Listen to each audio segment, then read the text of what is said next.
Thank you, Lisa. Good morning, everyone, and welcome to Unities Spiritual Community in Citrus Heights. This is a place where all people are welcome and where differences are celebrated as the splendor of God's creative expression. Hear ye, hear ye, hear ye. I am the Reverend Carla Comiter, and with me today is our Minister of Music, Lisa Lawson. So we would like to begin by sharing today's daily word.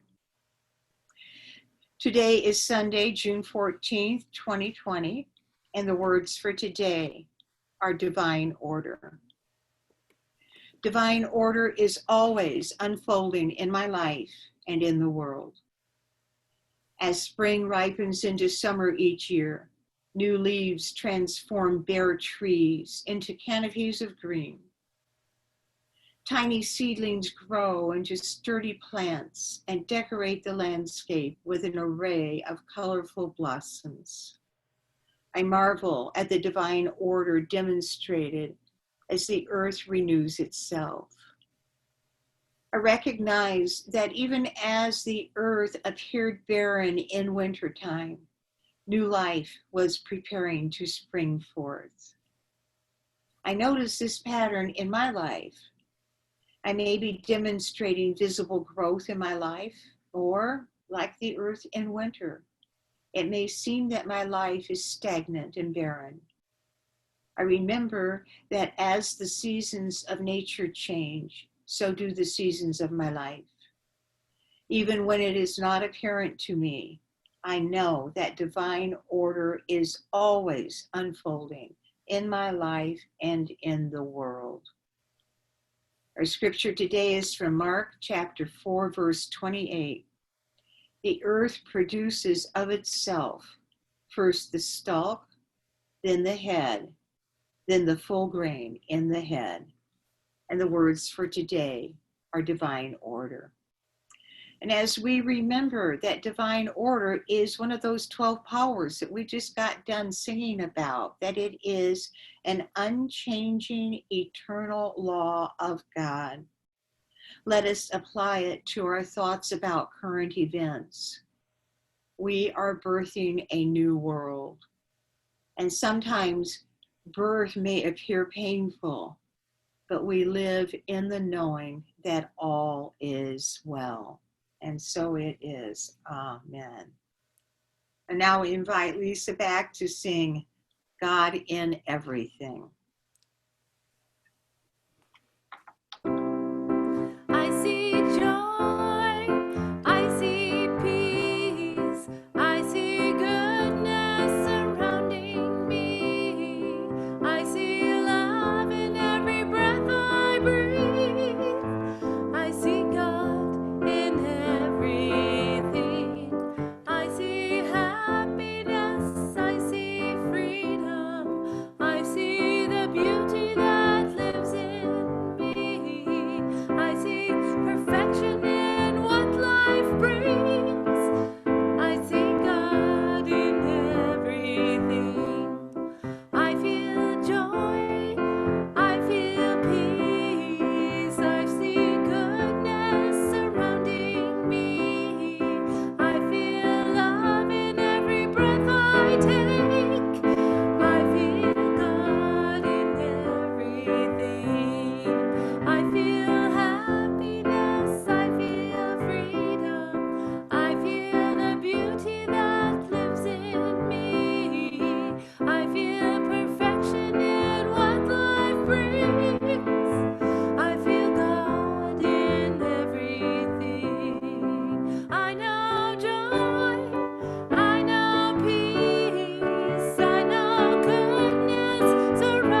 Thank you. All right. And this is the time at which we draw our attention to the prayer box that exists with us now and in our lobby usually. And we know that we all have concerns. We draw those concerns into our heart space now and surround them with the Christ love, with that presence which is always there for us, for all around us, for our community and for the world. We feel that presence imbuing us and all of those we love. We see the order present in every circumstance. We have faith in divine order, in that expressing in every instance in our lives, even when we cannot see it. We place our trust in that order today. And we bless these prayer requests and we release them into the loving care of Christ's presence this morning. Amen.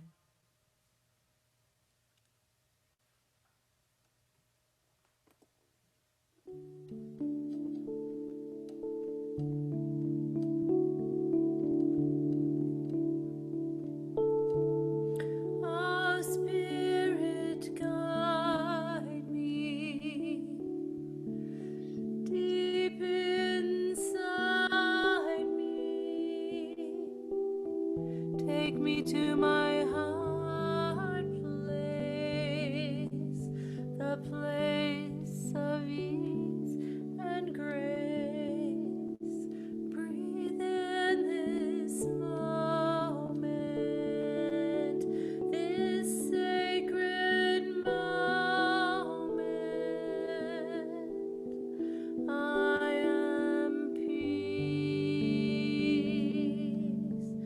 I am renewed.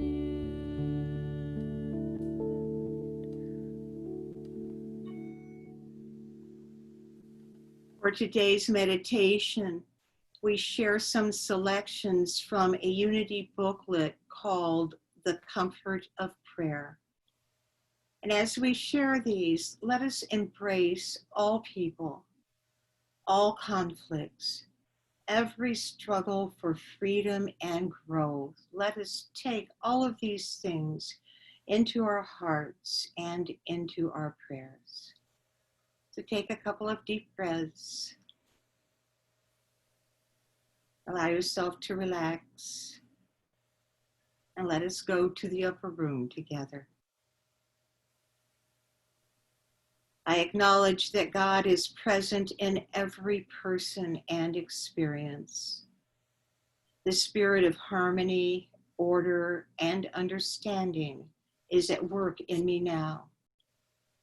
Through my spiritual nature, I am willing to see the God presence in others and release any desire to judge. The divine spirit that dwells in each of us is greater than any disagreement. My heart fills with serenity and faith. Life is mine to live in peace, joy, and abundance.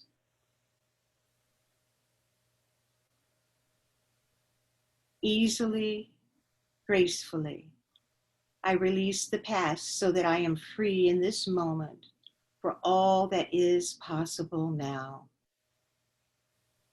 I trust that the helpful, useful content of my past has carried over into the present. I rest in spiritual peace and freedom.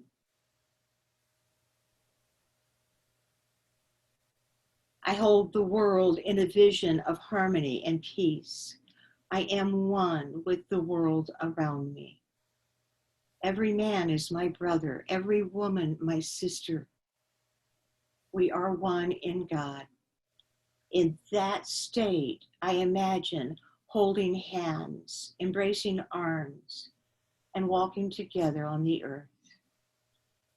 I hold this image in love with the world as I pray.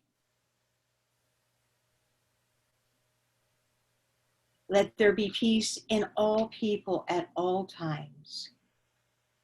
In a posture of trust, I let peace pervade my being when I see and hear of troubling conditions in the world or within my family.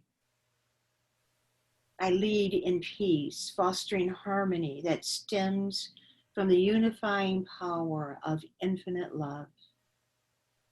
I choose to trust the good, the God within myself and others. I seek to understand and appreciate others. As I cultivate this spiritual understanding, I am more open-hearted and open-minded every day. I open wide the doors of my heart so that I might live in peace with all people. I now demonstrate loving kindness and peace.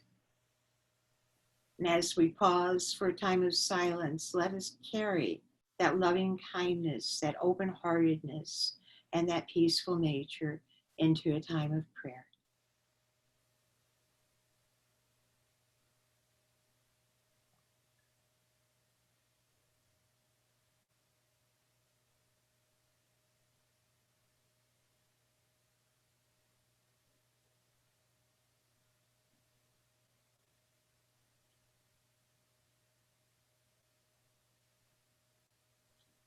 I am in the presence and I am radiating the power of peace here and now. In a state of peace, I recognize that no condition can cause me unrest. Peace is in my breath, flowing in my mind, throbbing in my heart. Immersed in divine peace, all is well with my soul.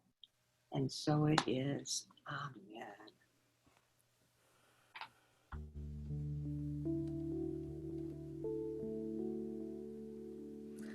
Oh, Spirit, guide me deep inside me.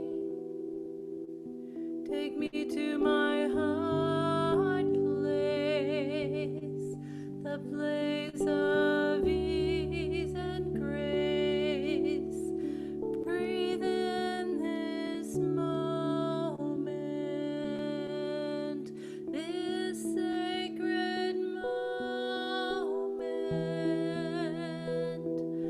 I am peace. I am renewed.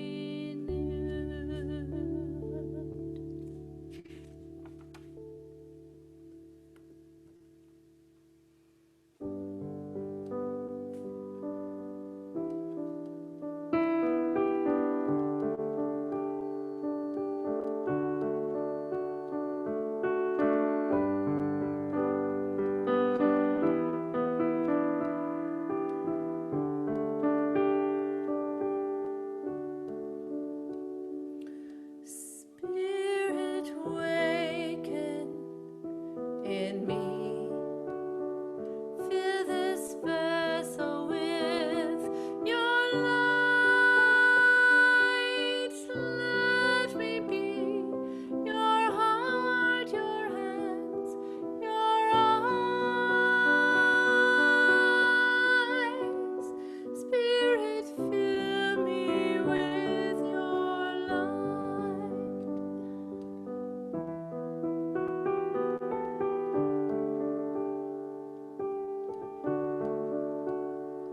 Spirit, waken in me. Fill this vessel with your grace. Let me be your feet, your smile, your face. Spirit, fill me with your grace.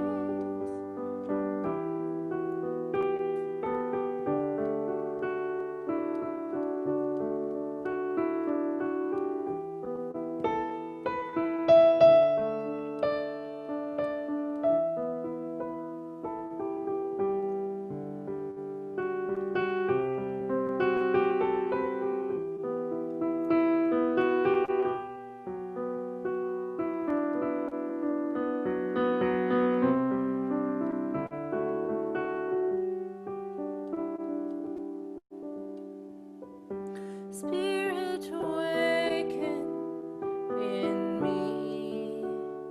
Fill my heart with thankfulness.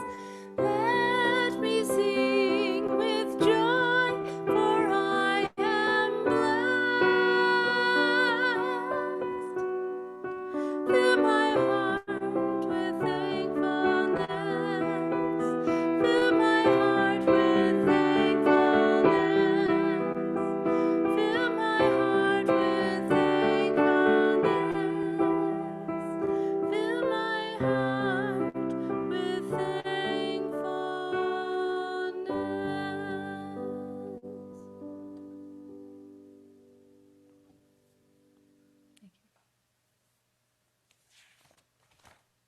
Thank you, Lisa. Today's talk is titled When God Speaks. One of the descriptions for the Unity movement is practical mysticism, applied mysticism, direct mysticism. We teach that every human being has a direct connection with God, with the many aspects and manifestations of God, with God by any name. And I found through the years, when I'm talking about my experiences with prayer and meditation, and occasionally use the term mystic or mysticism, I've sometimes been surprised by the reactions of folks who are not in unity. It's as if calling myself a mystic is viewed as a way of puffing myself up, like I'm a mystic and I'm something special or superior. Some spiritual traditions teach these things about mystics as if they are rare or unusual beings who live in the cloisters, maybe the ivory towers, perhaps endowed with unusual spiritual powers. And when we use the term mystic in a casual way, it is unexpected, and it really does surprise people who have embraced this other way of looking at things, which is the more common way, actually. In Unity, we know that we are each and all mystics, that we are made of God's stuff, that we are never alone, that we have direct contact with the divine, and that going to God first is the recommended approach for our solutions and our answers. This all being said, that leaves us wondering how to recognize the responses from God and how to realize the many channels through which God expresses itself. Now, it dawned on me that this series of talks I've been doing about my personal experiences is really a series of talks about the different ways we can experience the voice of God. There really is a connecting link among all of them. And I have been sharing and will continue to share a few more. So let's list a few of the ways that you can recognize the responses from God. The first is from the Bible, and it's one of the favorites in Unity. It is called The Sound of Sheer Silence. It used to be called The Still Small Voice, but The Still Small Voice was the translation that was in the King James Bible. And when they revised it, and Unity now uses the new Revised Standard Version of the Bible, those same source words got translated as the sound of sheer silence. So still small voice out, sheer silence in. We find this in 1 Kings chapter 19, and it is about the prophet Elijah. Elijah did not hear God in the wind or in the earthquake or in the fire, But finally, Elijah heard God in the sound of sheer silence. The Unity movement being based on prayer and meditation and spending time in silence really has a favoritism for this particular approach. And you can still call it the still small voice if you like. It'll be okay. Another way of the voice of God, of recognizing the voice of God, is through experiencing the divine presence. And we talked about that in a recent talk called One Perfect Day. Sometimes we actually feel that we are in the presence of the divine. It may seem like it's Jesus. It may be another aspect of the deity. And I encourage you not to get hung up on that. All of these names for God, all of the divisions that we've attached, these are human definitions and not eternal divine definitions. So just trust yourself and recognize them when they occur. So that is experiencing the divine presence as a way of recognizing when God is answering your prayers. The next way is, this is a word, I think it's a made-up word, it's symbology. It's through symbols. If you think back to last week when I talked about the awakening of the divine feminine, and everything I read in that book, The Woman in the Alabaster Jar, I looked up and was already art on my walls, the unicorn tapestries, the Black Madonna. It seemed like my inner self had decorated my apartment. So symbols, wherever you see them, can be the way Spirit is calling to you. Symbols are everywhere present. God speaks through art and through billboards, through TV, through your friend. Another way, and this one we've got some really good stories about, is through dreams. And there's a very popular story about Charles Fillmore, who was the co-founder of the Unity movement. He and his wife Myrtle were living in Kansas City, and this is before Unity got its start.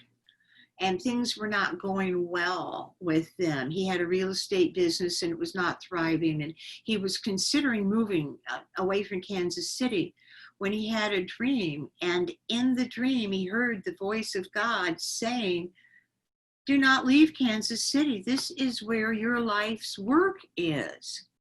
And then the voice went on to say, "And if you'll remember, you've had this dream before."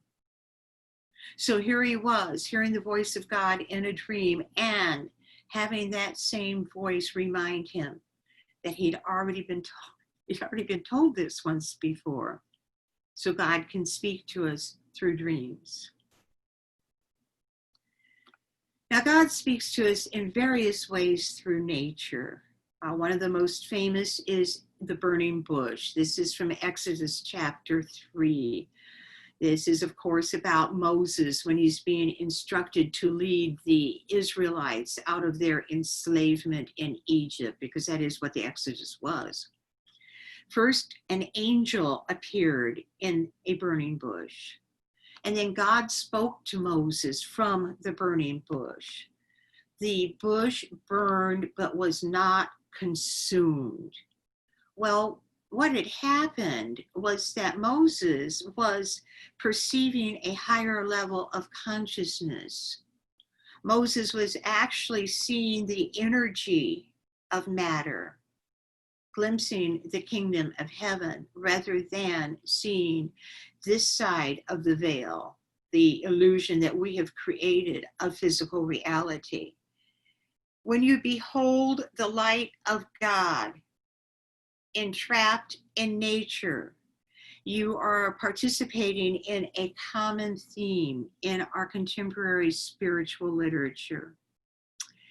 In the Celestine Prophecy by James Redfield, they talked a lot about seeing the light in plants, seeing the burning plants, and recommended that you meditate on plants until you too can behold that, until you can behold God's light in the plant, the energy that has now been entrapped in the physical form of this plant. This is a glimpse that you can have of the other side of the veil, this veil that we created, which separates our perception of the physical and the spiritual realms.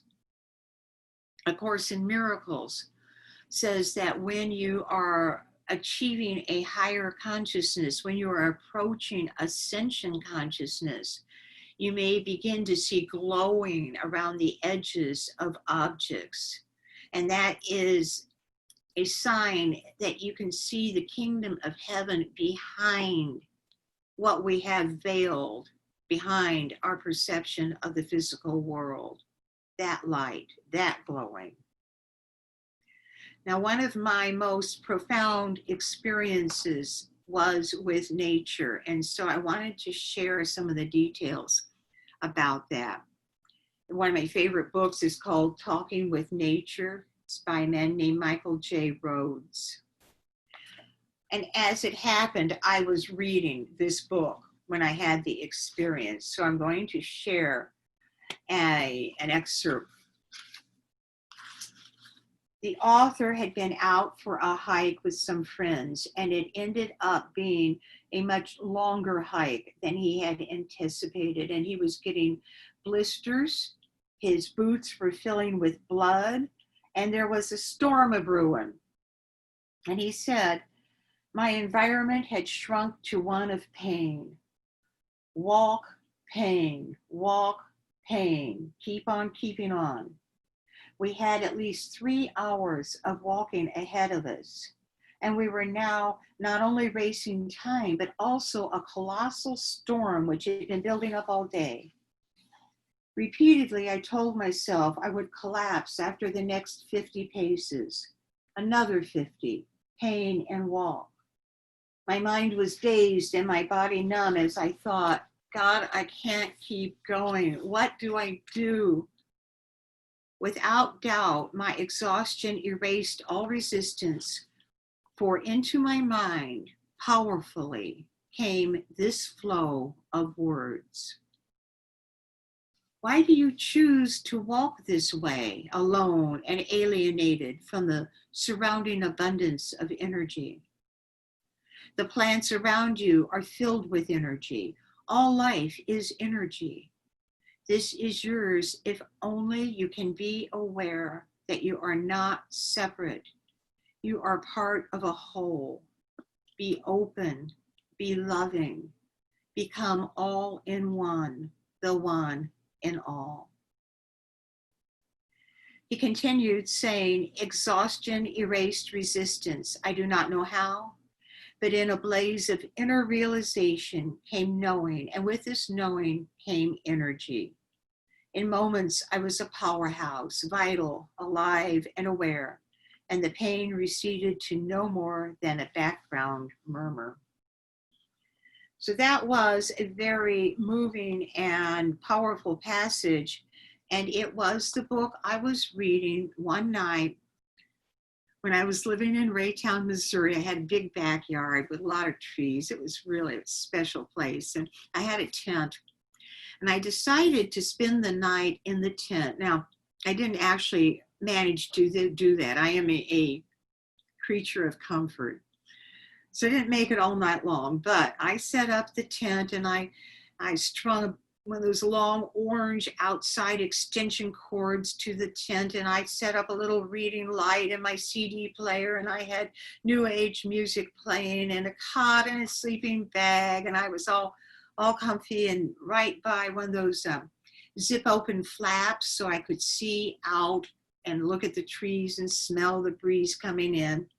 And I was reading this book, Talking with Nature, when all of a sudden I entered a different state of being. I think it may be what they call a samadhi state in Hinduism or Buddhism, a state of ultimate union with the divine. It also could be called the sound of sheer silence because there were no words, there was no message, but there was very definitely a presence of nature, of the trees, of the grass, of the moon, of the connections that we always have with it. It was as if I were drinking from a never-ending stream of bliss. So cool, so refreshing, so loving, and it went on and on and on, and then finally just gently dissipated. It's been a major experience in my life that changed me. It happened one other time, and that time I wasn't even outside. I was in the guest room at my girlfriend's house and reading before I went to bed, and it wasn't even a spiritual book. But as I was relaxed, I was overcome with the same irresistible state of sacred bliss. I stood up and did the sun salutation out the window to the moon. Maybe it was a moon salutation then. These things can happen. These things are real if you open yourself to them and recognize them when they occur and allow them to be one of the ways that God speaks to you, that you expand your understanding of all that is. The Unity movement is based on prayer and meditation. It is a school of applied mysticism. So ask yourself, how do you expect God to talk to you? Do you expect God to use words? Do you expect God to speak in English? Or could it be just a feeling, or a symbol, or the sound of sheer silence? Spirit expresses through everything because God is all that is. And now we get to the really important part of today's lesson. In Unity, we can seem pretty casual about direct mysticism. Talk about having visions, talk about receiving our guidance, the inspiration, the intuition. But we live in a society that does not generally accept these things casually. And when we've been in Unity for a while and learned the principles and started to see the logic in the teachings, we can begin to accept the truth in them. But there's a difference. There is a difference between agreeing with the teachings intellectually and actually living in the awareness of the presence of the divine. Because when that starts happening, it can rock your world. When we first accept this new definition of reality, that we are never alone, that spirit is aware of our every thought, of each moment in our lives. When it starts being real, when we see our prayers answers and find the solutions we seek, it can shake us to our core. When you really believe that you behold the divine presence, that Mary Magdalene is sitting next to you as you read The Woman with the Alabaster Jar, or that the reason you chose particular art was because Spirit was literally calling to you. When you come to understand that nature itself is alive, knows you, loves you, and is proactive on your behalf, how does this make you feel? Do you feel exposed? Do you feel that perhaps your imaginary privacy has been violated? Could you be embarrassed at the thought that your every action, every deed, every thought is not private, but shared? Or could you reach a state where you feel loved and connected and protected, and that your understanding of the mechanics of reality have become clearer? You understand better how the world works, and that love is the answer. This shift in your basic definitions can make you feel dazed and confused. And the remedy is to continue practicing the presence. Because in time, it will seem like your new normal. Talk about a new normal. That is a new normal worth striving for. I heard someone recently share that until she realized that she did not have a relationship with her higher power, she felt like a puzzle with a piece missing. God is that missing piece. So often we go through life knowing there's something missing, maybe something wrong. God is the answer, and God is the missing piece. Jesus taught in Matthew 7, ask and it will be given you. Search and you will find. Knock and the door will be opened for you. When you learn to turn to God, to pray for solutions and understanding, do so with expectation. See what is before you and within you, and you will discover that missing piece, and you will know wholeness at last. And I wanted to share Psalm 139 in closing. This is the psalm that is called the Inescapable God. O Lord, you have searched me and known me. You know when I sit down and when I rise up. You discern my thoughts from far away. You search out my path and my lying down and are acquainted with all my ways. Even before a word is on my tongue, O Lord, you know it completely. You hem me in behind and before and lay your hand upon me. Such knowledge is too wonderful for me. It is so high that I cannot attain it. Where can I go from your spirit, or where can I flee from your presence? If I ascend to heaven, you are there. If I make my bed in Sheol, you are there. If I take the wings of the morning and settle at the farthest limits of the sea, even there your hand shall lead me, and your right hand shall hold me fast.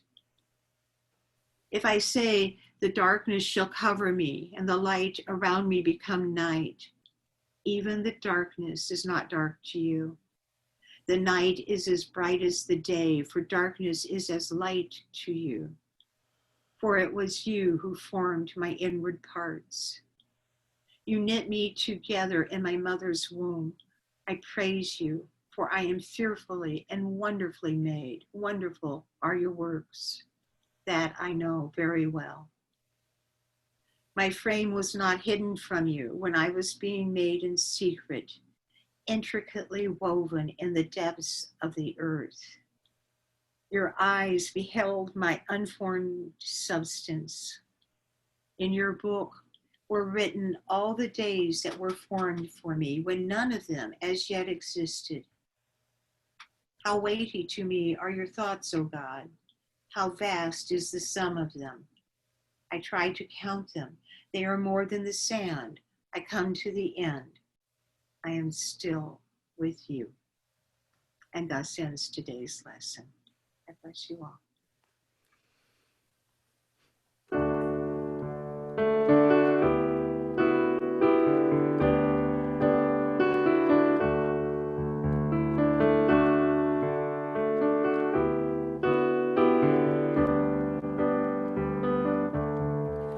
God, you are every mountain.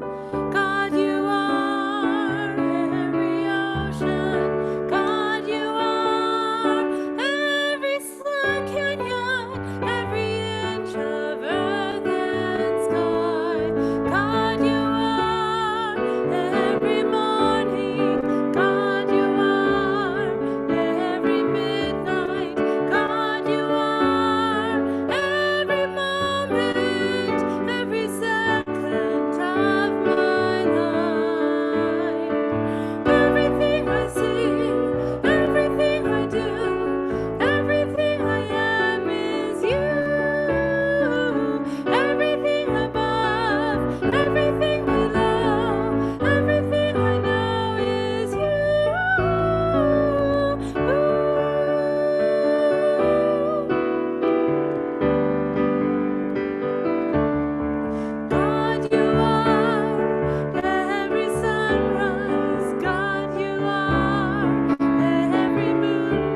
And now it's time to bless our offerings. We're so grateful for your generous continued support, which allows us to continue to exist as a community of love, where we're a sanctuary, where we celebrate together, and where we're enlightened together, and where everyone is included. So you may give your gifts online on our website with our donate button, or by mailing a check to us at P.O. Box 2176, Citrus Heights, California 95611. And we're especially grateful for the additional gifts that we are receiving at this time for Reverend Carla's cell phone. Just thank you so much for your response to that. We're very grateful. So now, please join me in Unity's prosperity prayer, knowing that divine love flowing through me blesses and multiplies all that I am, all that I have, all that I choose to give, and all that I am open to receive. Thank you, God. Amen. And we bless these gifts, knowing that Unity Spiritual Community is a center of the Christ love, mighty to attract good and to radiate good to others.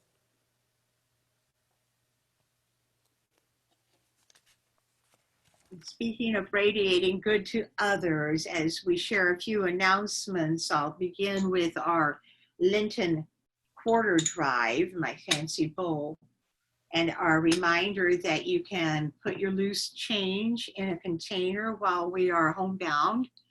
And when we meet in person again, we'll have a glorious day of celebration as we put it all together and decide how we are going to bless the world in it.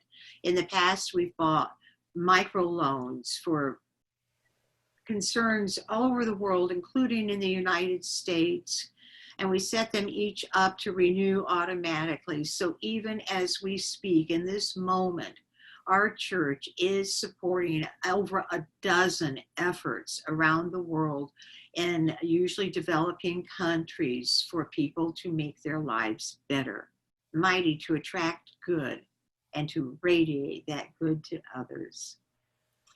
I wanted to share that as far as we can figure out, we'll probably be meeting back at the Sylvan Community Center in July. It's not open yet.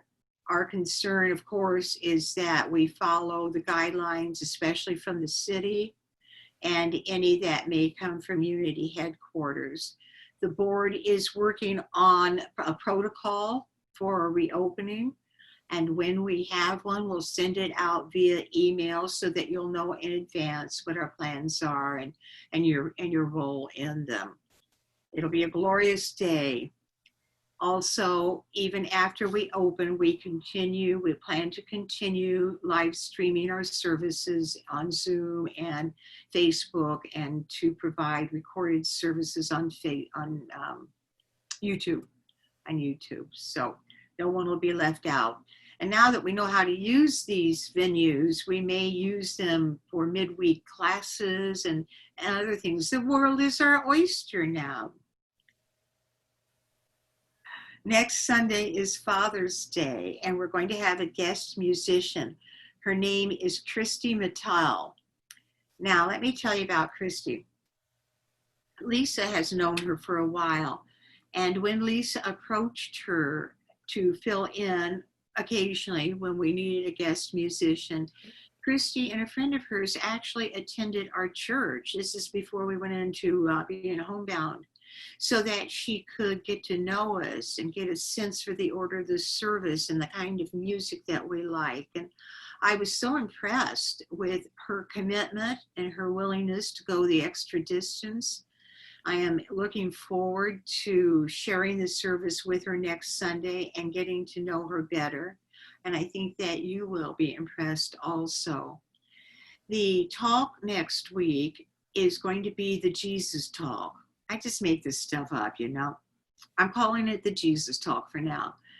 And it is a continuation of this series of applied mysticism, I guess is what it turns out to be, things that I've experienced, things that I've learned, along with Unity basic teachings and other things that I've learned. So next week is Father's Day, and we'll have the Jesus Talk, and Christy Mattel will be our guest speaker. A reminder that after we sing the peace song, we will be staying on. For those of you who are with us on Zoom, we invite you to stay connected so that we can have a time of check-in and sharing. We thank you all for being here with us today, and we thank those who are viewing the service later in its various recorded forms. God bless you, one and all. And now Lisa's going to take us home with the peace song.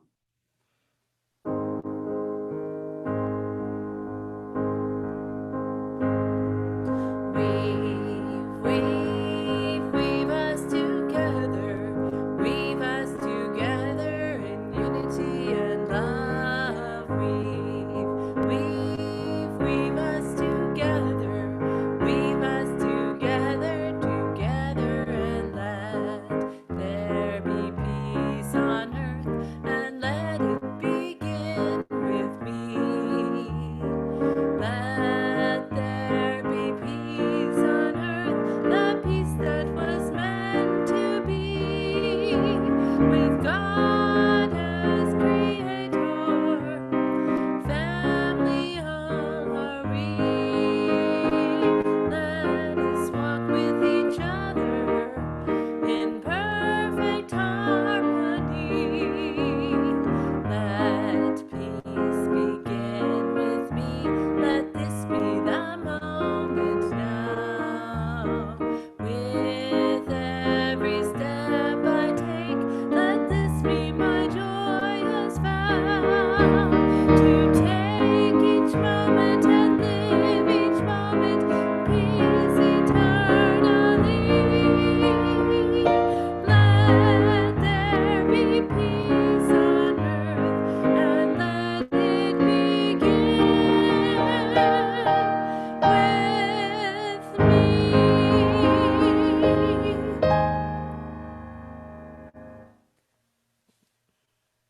And now for our prayer of protection. We know that the light of God surrounds us. The love of God enfolds us. The power of God protects us. The presence of God watches over us wherever we are. God is, and all is well. God bless you all. Have a wonderful week. We got a good thing going on around here. We got a good thing going on around here.